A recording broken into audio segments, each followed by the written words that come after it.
नमस्कार, स्वागत आप सभी का ग्लोबल अड्डा आप देख रहे हैं और मैं हूं आपके साथ पुनीत मिश्रा। तो ईरान से जुड़ी हुई बड़ी खबर हम लेकर हाजिर हैं। मेरे साथ मेरे सहयोगी आनंद प्रजापति भी मौजूद हैं। दरअसल बहुत सारी खबरें निकलकर सामने आई हैं और इसमें पेंटागन ने क्या वार्निंग दे दी है ट्रंप को, ये भी बताएंगे और साथ ही हम आपको बताने वाले हैं कि इसराइल को क्या चिंता सता रही है और इसराइल ईरान की ताकत के बारे में आगाह कर रहा है। अमेरिका को क्या आगाह कर रहा है और क्या ताकत है।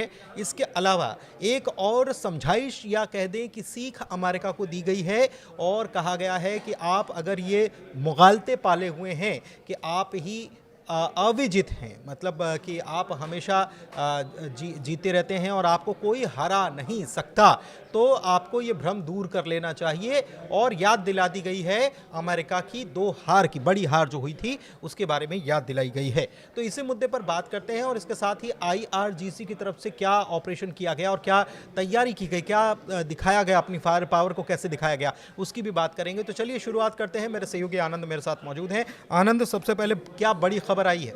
सबसे बड़ी खबर तो पहली बात यही है कि ईरान जो चाहता था धीरे धीरे वो साफ होता नज़र आ रहा है, क्योंकि ईरान ने साफ साफ बोल दिया था कि अगर ईरान पर अटैक होगा तो इसका मुंह तोड़ जवाब दिया जाएगा। हालांकि अटैक से पहले ऐसी ऐसी खबरें आ रही हैं और वो अमेरिका के लिए बहुत चिंता का विषय है, क्योंकि ईरान जो है अपने पर अड़ा हुआ है। ईरान का कहना है हम डील के लिए तैयार हैं, आप बैठक जितना चाहिए उतना बैठक करिए। दूसरी बैठक हो चुकी है, आपको भी पता है, लेकिन दूसरी बैठक के बाद भी कुछ ऐसा क्लियर मामला नहीं हुआ है। लेकिन इस बीच जो दो जहाज जंगी बेड़ा जो निकला हुआ था ईरान के पास पहुंचने के लिए, तो दूसरा वाला जो जहाज जंगी बेड़ा था जेराल्ड फोर्ड, ये जो असल में हुआ क्या है कि इसमें कुछ तकनीकी खराबी आ गई है और इस कारण से ओमान पहुंचने से पहले ही ये जहाज जो है कि बुरी तरीके से फंस चुका है समुद्र में। अब ये समुद्र में फंस चुका है, लेकिन इसके लिए अब जो ठीक करने की, मतलब उस जहाज को ठीक करने के लिए जो संसाधन चाहिए वो अभी उपलब्ध नहीं है समुद्र में। तो इस कारण से जो जंगी जहाज में जो सेना तैनात है, एक तरीके से पूरी सेना उसमें परेशान नज़र आ रही है और यही कारण है कि ईरान जो चाह रहा है वो अब धीरे धीरे साफ निकल रहा है। क्यों? सबसे बड़ी बात ये हाँ कि आनंद, सबसे बड़ी बात यह है कि थोड़ी हंसी भी आएगी आपको सुनकर, उसका टॉयलेट जाम हो गया। हाँ बिल्कुल बिल्कुल, टॉयलेट जाम हो गया। और आनंद, अगर हम गलत नहीं हैं तो हम एक बार इसको लेकर चर्चा भी कर रहे थे कि कौन से जंगी जहाज को भेजा जा सकता है। हैरानी की बात यह है कि ये दुनिया का सबसे बड़ा जंगी जहाज है अमेरिका का और सबसे ताकतवर इसे बताया जाता है। लेकिन तब आनंद, जेराल्ड आर फोर्ड की जब बात हो रही थी तो ये खबर भी आई थी कि इसमें पहले से कुछ तकनीकी परेशानी थी और इसीलिए हम ये आकलन कर रहे थे कि ये नहीं जा सकता, लेकिन फिर भी इसे जबरदस्ती भेजा गया है, ये हम मान सकते हैं। और इसमें जो तकनीकी खामी है वो निकलकर सामने आ गई। बिल्कुल, तकनीकी खराबी सामने भी आई है और इसमें हम आपको बता दें कि ये जो जहाज है 11 महीने से समुद्र में तैनात है, क्योंकि इसके पहले आपको भी पता है कि वेनेजुएला वाला क्या कांड हुआ था, तो इसमें इसकी भी भूमिका रही है। अब जो सामने आ रहा है कि इसमें क्या क्या तकनीकी खराब हो गई है, तो पाइपलाइन जो था टॉयलेट का वो पूरी तरीके से जाम हो चुका है और जाम होने के कारण से, जो कि अब टॉयलेट जाम होने का मतलब आप समझिए कि किस तरीके की परेशानियां लोगों को झेलना पड़ रहा है। पूरा का पूरा अगर देखा जाए तो जंगी बेड़े के ऊपर जितना भी स्टाफ है, बिल्कुल उसके लिए 4600, बिल्कुल 4600 लगभग उस पर स्टाफ बताए जा रहे हैं, ये सोर्सेस के हवाले से आ रहा है। लेकिन अब जो है कि उस जहाज का जो एक तरीके से कार्यशैली है वो पूरी तरीके से ठप हो चुकी है, यानी आगे बढ़ने की जो जिस तरीके से लोग कह रहे थे कि 2 हफ्ते में पहुंच जाएगा, 4 हफ्ते में पहुंच जाएगा ईरान के पास, तो अब वो संभावनाएं जो है कि वो बहुत कम नजर आ रही है। 45 मिनट वो जो लोग सवार हैं उनको 45 मिनट कतार के लिए इंतजार करना पड़ रहा है। बिल्कुल, लाइन में लगे हुए हैं कि 45 मिनट 1 घंटे तक उनको टॉयलेट यूज करने के लिए नहीं मिल रहा है, और इसीलिए क्योंकि टॉयलेट ही जाम हो गया है। और ये बिल्कुल आप ये भी देखिए कि दुनिया की सबसे शक्तिशाली सेना या फिर सबसे शक्तिशाली जो जहाज जंगी बेड़ा, उसमें इस तरीके की परेशानियां सहनी पड़ रही है और इसमें ईरान फायदा उठा सकता है। कैसे फायदा उठा सकता है? क्योंकि आपको भी पता है कि लगातार जैसे USS अब्राहम लिंकन पहुंचा, उसको फिर ओमान की खाड़ी में तैनात कर दिया गया। अब जो है कि दूसरी जो जहाज बढ़ रही थी, यानी कि सबसे बड़ी जहाज, सबसे ताकतवर जहाज, अब उसमें तकनीकी खराबी आने की वजह से ईरान को बहुत सारी मोहलत मिल चुके हैं। ईरान जो तैयारी कर रही थी युद्ध के लिए, अब वो जो तैयारी है उसमें और अच्छे से तैयारी कर सकती है। हालांकि अटैक की जो बात हो रही है, अब ईरान अमेरिका के सहयोगी ही कुछ लोग हैं जो वो बोल रहे हैं कि अटैक करने से क्या क्या नुकसान होंगी, वो आगे हम अभी आपको बताएंगे। बिल्कुल। एक चीज़ और है कि इस बीच ईरान ने एक वार्निंग अमेरिका के लिए जारी कर दी है, या समझाइश या सीख जो भी कह लें, और माफ़ कीजिएगा, ईरान ने नहीं, इसराइल ने जारी किया है, और ये ईरान की ताकत बता रहा है। और क्या बता रहा है कि क्या कर सकता है ईरान, इसको भी समझते हैं कि इसराइल ने ईरान को लेकर अमेरिका को क्या बताया। देखिए, पहले तो खबर आपको भी पता है कि लगातार खबरें आ रही थी कि ईरान जो है कि दोनों जंगी जहाज़ों को डुबा सकता है, लेकिन ये बात ईरान की तरफ से हो रही थी। लेकिन अब ईरान का जो कट्टर दुश्मन है इजराइल, अब वो भी यही बात कहने लगा है। क्यों कहने लगा है वो पूरी तरीके से विस्तार में बताया है। इजराइल का कहना है कि ईरान जो है 40,000 पाउंड के पानी के भीतर विस्फोट कर सकता है, यानी अगर ये विस्फोट हुआ तो दोनों जहाज़ जो है कि डूब जाएंगे। डूबने के बाद जो हालत होगी आपको भी पता है, क्योंकि आपको भी पता है कि मिडिल ईस्ट में ईरान पानी में एक प्रकार से छोटा सा परमाणु धमाका करने से पूरी दोनों जहाज जो है कि एक तरीके से डूब जाएगी जहाज में। उसमें जितने लोग सवार हैं वो भी एक तरीके से भारी नुकसान हो सकता है। साफ ये कहने अगर कहूँ तो अमेरिका को भारी नुकसान हो सकता है, और ये बात इजराइल बता रहा है। जो इजराइल चाहता है कि अटैक करे, अमेरिका अटैक करे, इजराइल अटैक करे। बिल्कुल। खबर आ रही है कि एक डील भी हुई है ईरान की चीन के साथ। बिल्कुल डील हुई है, और ये बहुत बड़ी डील है, क्योंकि ये जो डील हुई है एक तरीके से एंटी शिप मिसाइल की डील हुई है।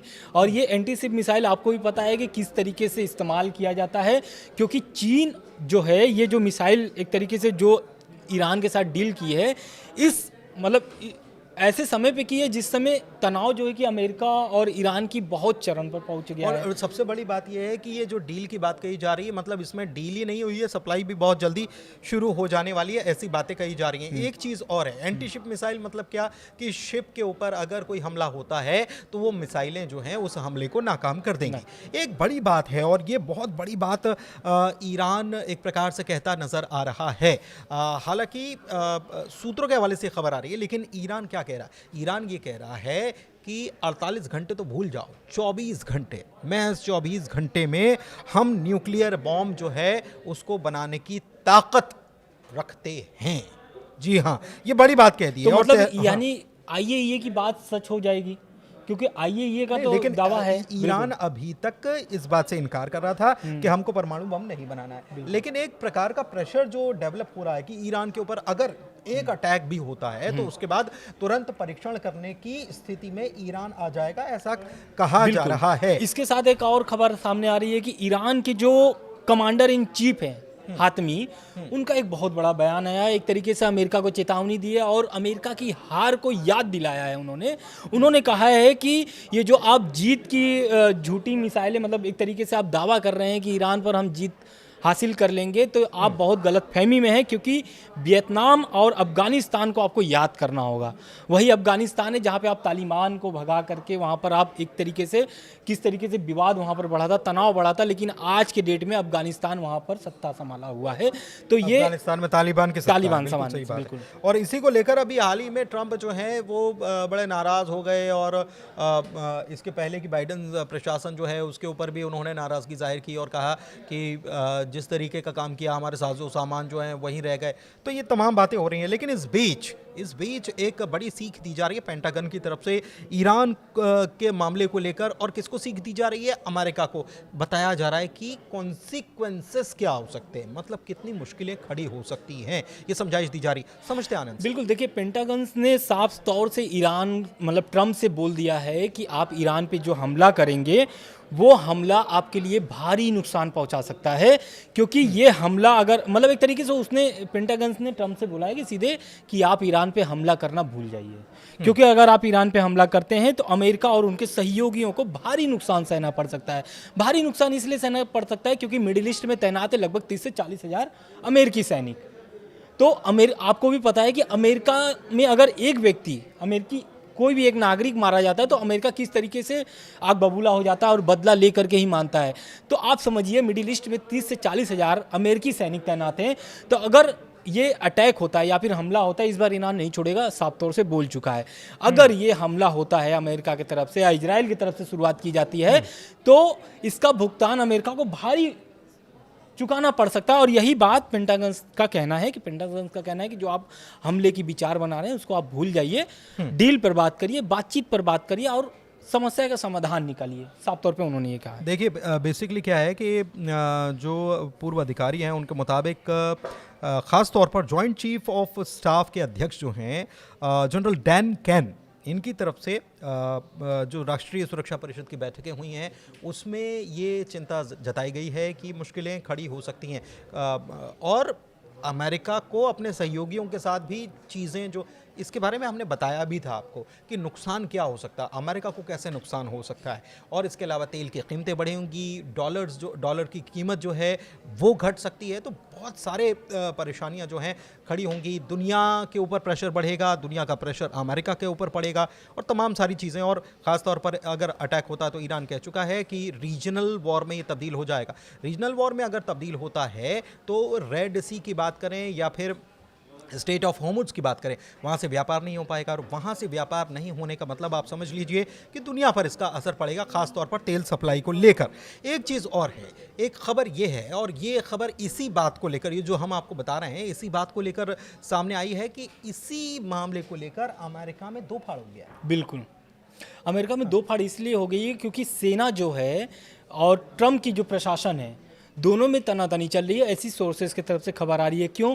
क्योंकि जैसा मैंने आपको बताया कि 30 से 40 हज़ार सैनिक तैनात हैं और आपको मैंने स्टार्टिंग में भी बताया कि जंगी बेड़ा जो पहुंचा हुआ है, ओमान भी अभी नहीं पहुंच पाया, बीच समुद्र में फंसा हुआ है तकनीकी खराबी की वजह से।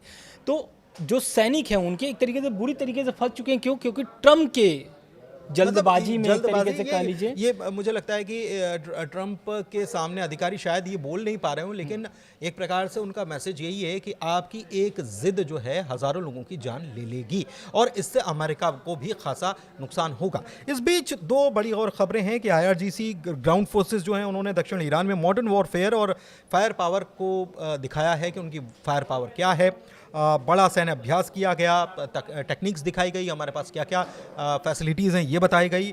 और अभ्यास का मुख्य उद्देश्य जो है वो है तटीय सुरक्षा को मजबूत करना। मतलब तट से ही हमला होता है तो उसको कैसे मजबूत किया जा सकता है। और एक चीज़ और है, एक बड़ा अपडेट ये है कि 100 of American personnels are living Beirut as US Iran tension crisis. मतलब कि जैसे जैसे ये तनाव बढ़ता जा रहा है सैकड़ों की तादाद में अमेरिकी जो हैं वो बैरूत को छोड़ रहे हैं। माना यह जा रहा है कि अगर ये हमला होता है या ऐसी परिस्थितियां, क्योंकि पहले तो ये कहा जा रहा था कि सोमवार मंगलवार तक कुछ हो सकता है, लेकिन अगर ये परिस्थितियां बनती हैं तो हिजबुल्लाह एक्टिवेट हो जाएगा और हो सकता है कि वो इसराइल पर हमला करे और अमेरिकी जो बेस हैं सीरिया में वहाँ पर अटैक करे, जॉर्डन में अटैक करे, इराक पर अटैक करे।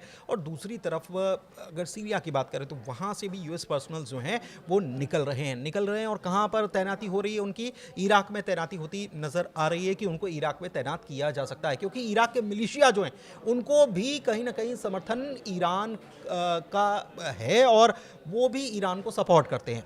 यमन में बैठे हूती जो हैं वो भी ईरान को सपोर्ट करते हैं और ऐसे में बड़ी टेंशन जो है इस वक्त मिडिल ईस्ट में बनी हुई है। लेकिन ईरान की पावर को देखकर ये लग रहा है कि हाल फिलहाल बातचीत की ही कोशिश की जाएगी बजाय किसी युद्ध या किसी हमले के, क्योंकि स्थितियां यही नज़र आ रही है। हालांकि अपडेट्स जो हैं वहां से लगातार आ रहे हैं और बार बार बदल भी रहे हैं, हम आप तक पहुंचा रहे हैं। फिलहाल ग्लोबल अड्डा में इतना ही, चर्चा को यहीं समाप्त करते हैं। बहुत शुक्रिया।